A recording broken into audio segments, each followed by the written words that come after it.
Should I use this? Yeah, you're good. Okay, all right. So it's a quick update on Tesla and You have the to Auto unmute. Loan program. Oh. So people, Hold on one sec. all right. Oh, wait, Yeah. mute. Yep. Hello? Yeah, all right.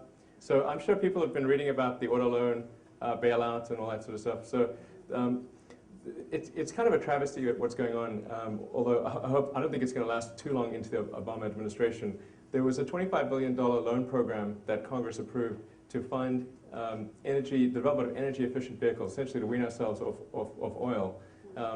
And ironically, the big three then came to Washington and said, no, give us that money for our day-to-day operations building gas guzzlers, which is obviously sort of a version of the intent.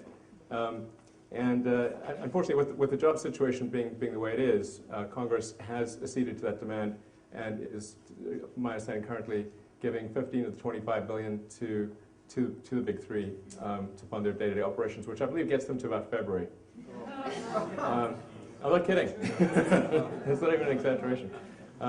Although the Speaker, Speaker Pelosi, has also said that as soon as the new administration comes in, they're going to replenish that fund. So I think it'll be okay.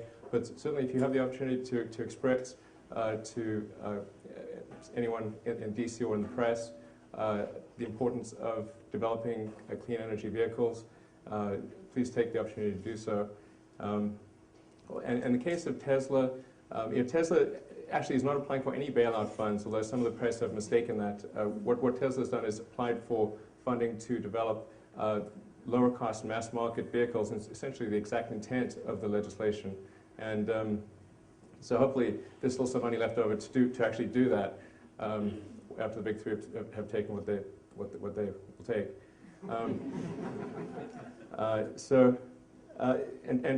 The Tesla Roadster, I think a lot of people are familiar with that. That's the two-seater sports car.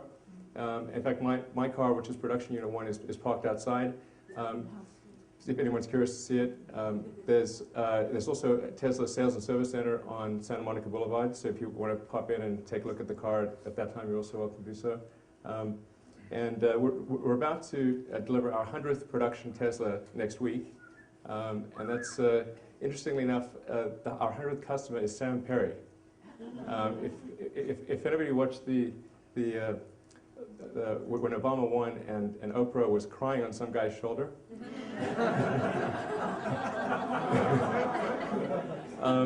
that same guy's our 100th customer.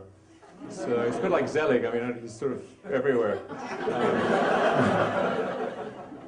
So anyway, he's a really great guy and lives in the Bay Area. He's going to take delivery of his car on Tuesday. So I'm going to hand him the keys personally and thank him for being a customer. So.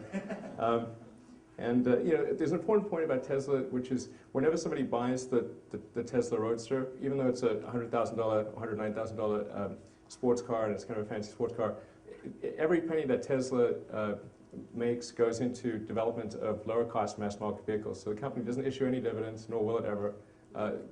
My salary is minimum wage. So I'm a volunteer, basically. It's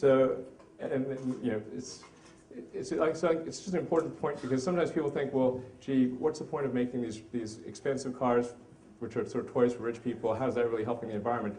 The important point to bear in mind is that when you have new technology, it takes time to optimize that technology. If you think back to the early days of cell phones or laptops or pretty much anything new, it's expensive in the early days.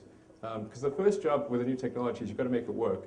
And then you make it in small volume, you sell those cars. But the critical point is that you can't get to the low-cost cars unless you start with the expensive cars. And that's a point that's sometimes lost. Anyway, that's enough on Tesla.